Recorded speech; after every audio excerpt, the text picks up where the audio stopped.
Welcome to GrayPrimer, a weekly show that's mostly about miniatures. My name is Nick, I'm your host, and this episode I'm starting a really cool series, and it's just all about orcs.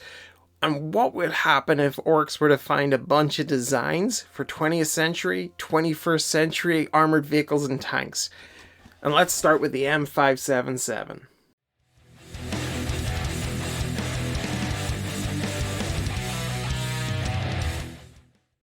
So imagine, if you will, the orcs have just happened upon some designs for like 20th century, 21st century tanks and armored vehicles in the language of Warhammer 40k. That would be M2 and M3 STCs. So M2 and M3 meaning the millennia of 2 and 3. We're currently in M3, year 021. And the STC stand for Standard Template Construct. And standard template constructs, these sort of design things, can come in the form of like a holographic projection of just a schematic, design drawings, things like that. Or it can come in the form of an actual manufacturing system. Press a button and out pops like a tank or a robot or a piece of mining equipment or farming equipment. Yeah, not just weapons of war. So yeah, let's imagine the orcs have discovered a handful of these STCs, these design schematics for some 20th century, 21st century vehicles. They're not going to leave it just as that. They're not going to leave this looking like this. What are they going to turn it into? I'll build the M577 to the instructions here. I'll come back with it after I've unboxed it. And then I'll go off and I'll get it all orked up and come back again and just see what they've done to it. I can see this being quite the challenge of trying to retain some of the feel of this M577, but yet make it completely just orked out to the max so that you only have to glance at it to know that it's an orc vehicle rumbling along towards you. So I'm not sure what I'm gonna go with here. Probably just look at the existing structure and maybe think about how to make it sort of a level up. So if there's exhausts, I'll add on bigger pipes. If there's machine guns, I'll add more machine guns. You know, this wooden paneling up the side here, I'll make sure that that's graffitied up or something like that, or has like iconography hanging off it.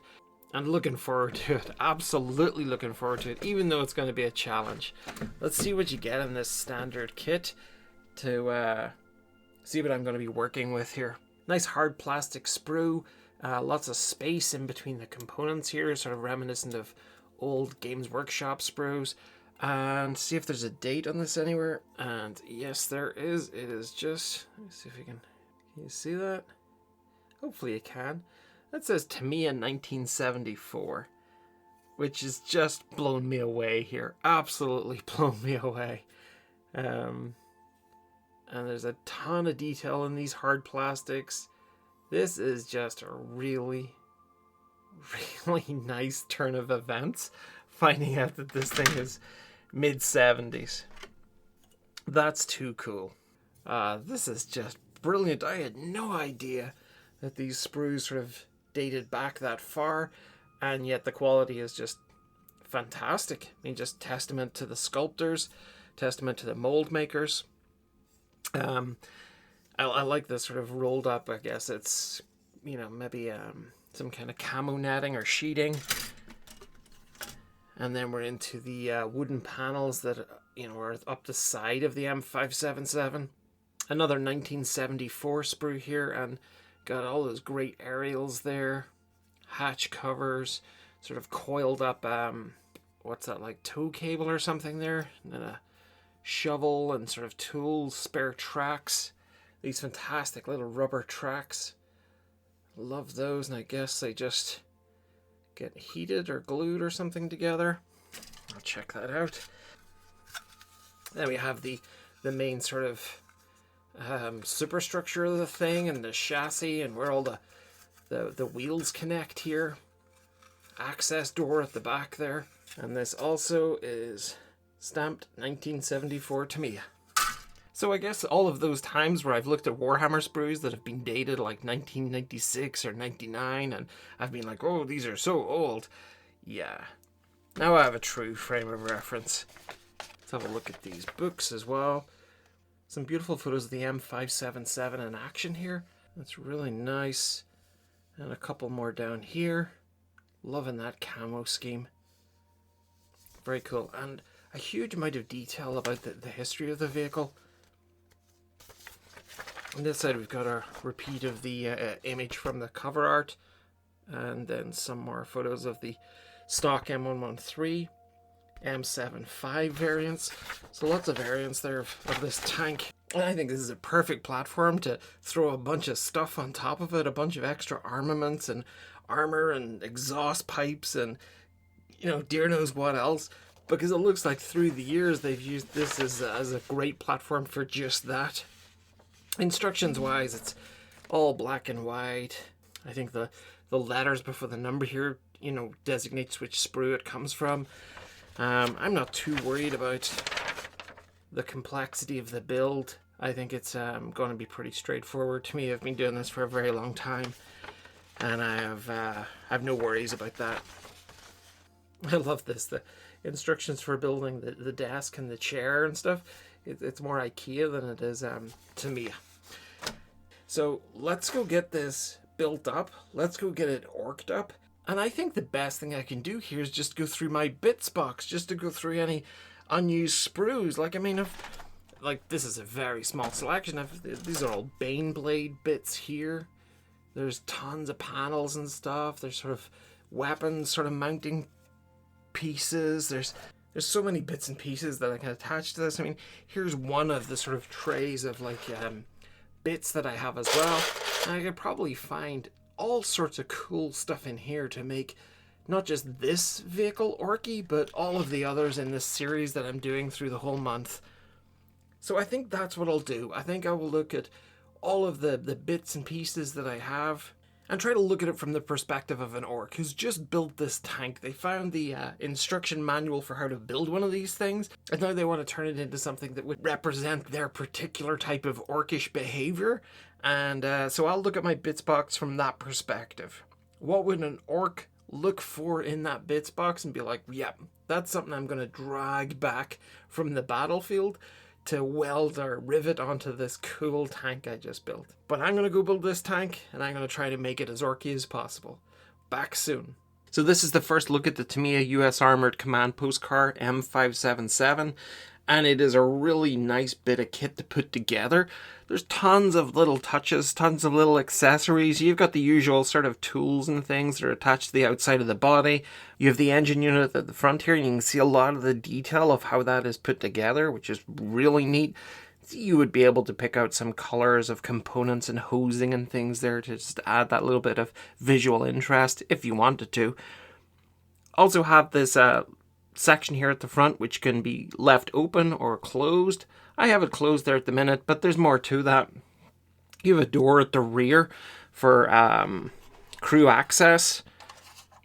You can see it here, and you can see the construction elements of all of these pieces of, I think they're metal rods and stuff that you could connect outside of the tank at the back, tarpaulin over the top of it, and make yourself sort of a tent section. So you have your armored bit at the front, but if you're somewhere that is a good bit safer, you can construct this tent. It gives you a covered over space for working on strategy, comms, whatever you need to do. You can extend that out from the back to give you that extra workspace that's out of the weather.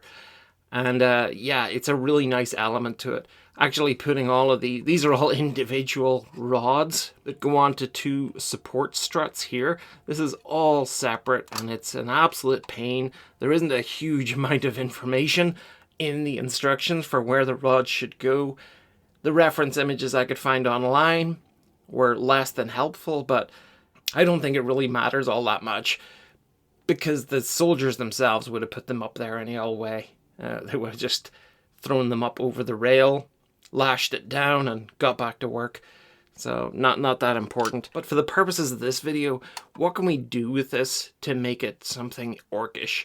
And it actually helps the way this is put together because I didn't have to glue all of the main components together. A lot of this stuff will just come apart. and I don't have to worry too much if I want to go to town on this tank. So that really helps if I want to modify this, get some grots in there or something, or like an orc driver with his head poking out of here. That really helps me to modify this exactly the way I want it to. So what do I want to do to this to orc it up? I think that because it does look a bit like a rhino here at its core, I should treat it as a looted vehicle. I do want to keep the use of this huge section here. These other panels and stuff, they're less important, but I want to, in each of these sort of orked up 20th century and 21st century builds, one of the things I want to do is retain the original purpose of the vehicle. I want to, as much as possible, say this is going to be, in the case of this one, it's an armored personnel carrier, but it's also an armored command post.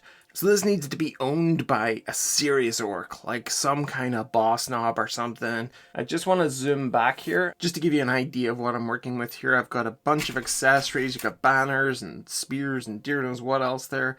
I've got a whole big box of data here. I've got armor plate and things, hatch covers and stuff.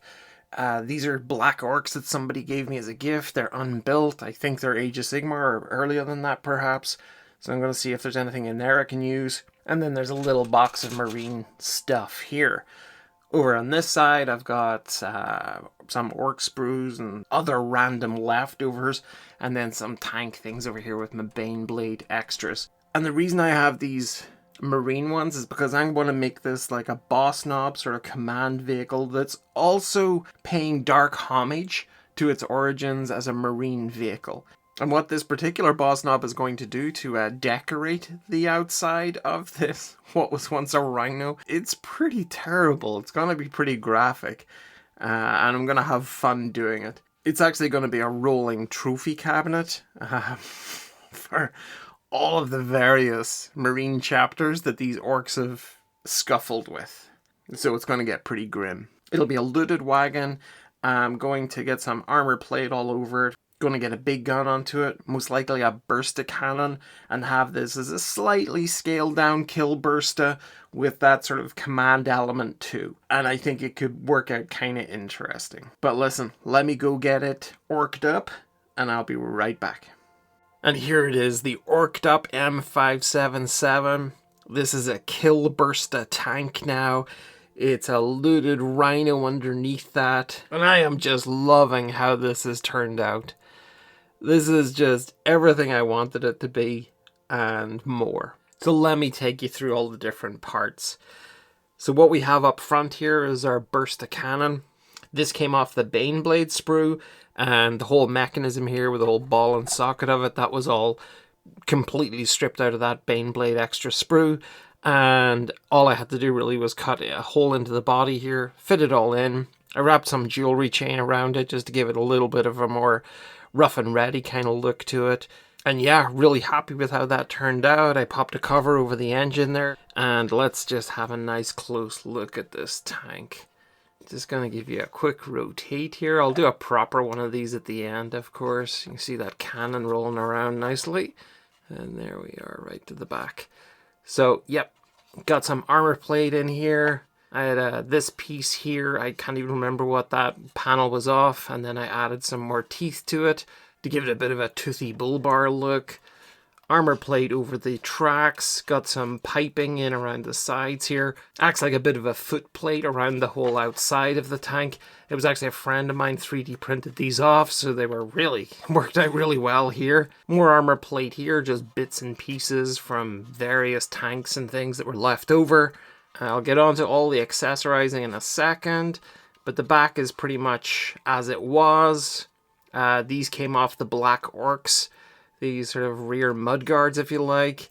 I think that was from Turf Ripper's crew, the kill team kit. I had a bit left over from that. And then up top, we've got the boss knob poking out the top. Got a couple of Gretchens on either side of the engine. And yeah, I had a huge amount of fun with this. Got the boss knob's banner flying at the back there. So the most enjoyable part of this build was creating a narrative around this boss knob and his habits. And what this guy's really into It's collecting Space Marine memorabilia. He's been collecting it and sticking it onto this tank for decades. And he's got a pretty decent collection going. So everything he finds, he's got these big old wooden panels on the side, which are an original feature of the M577. But what he's used them for here is just this pretty disturbing gallery of all of the bits and pieces from his vanquished opponents. And it's not just Space Marines. There's a bit from the Adeptus Sororitas there. We've got, well, there we got something from Space Wolves. We've a little chalice there. Looks like maybe a Blood Drinkers thing. That's definitely off of a Blood Angel. And as you go around to the other side, and it's the same deal here. That looks like one of the Blood Angels masks.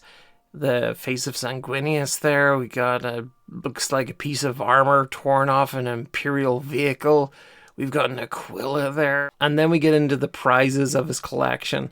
We got those famous Xenos Hunters. The Death Watch represented here. Got a shield, a backpack.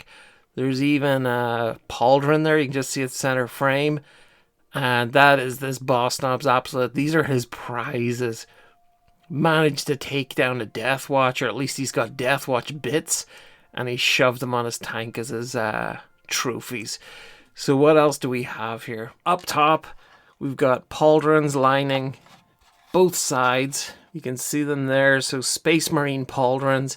And we've got each of the first founding chapters represented, which is just pretty grisly. They continue over here as well. You can see salamanders and ultramarines there. Got a few extras like that one at the end. I just thought that was pretty special with the chains and the purity seal. Black Templars there, Raven Guard. And maybe you can just see at the back of his fist, he has a purity seal himself that he stuck onto one of his weapons. That is just not cool. But much worse than the looted accessories, the marine iconography, is what's actually lurking behind each of these pauldrons. And behind each of these pauldrons is the helmet, possibly even the head of a marine from each of those chapters. And you can see it on this side as well. This is just grim stuff from a pretty scary character. You can even see there's just the severed head of one of the Space Wolves. And let me just double check. And yeah, you can see it on the other side here. It's a Space Wolf's helmet. And then just the severed head. But I am absolutely thrilled with how this tank has worked out. And that's it. That's the converted M577. All orked up to the max. And I have no idea how I'm going to follow this. I have another 3 of these tanks to do in January. I've got a Leopard, I've got a Hanomag, and I have an HEMTT from the 21st century. And I don't know how I'm going to get better than this, because this has just knocked it out of the park for me. It was so much fun to modify. Once I'd established the narrative that I was going for, that this is a boss knob who's addicted to collecting marine memorabilia and severed heads, unfortunately, I was able to dig into my various bits boxes with much more intent, because I knew what I was looking for. I knew the kind of look that I want to end up with. And I'm left with a really cool tank here that's super thematic to an orc army. It's just fun to look at. There's loads going on as you sort of look around it. I probably haven't even touched on everything. And I can't wait to get into the others. On the next episode, I will be continuing this orking up of modern tanks, relatively modern tanks. Next week's is a West German Kampfpanzer Leopard, so it's got a few years on it, but still, if it's even half as much fun as the M577 was to ork up, I cannot wait to get stuck into it, but that's coming up in the next episode. If you're enjoying this content, please feel free to comment below. You can like, you can share, that's amazing. And also you can subscribe, that really helps me out. But until the next one, take care of yourself and see you soon. Ork, gork, gork, gork, gork, gork, gork.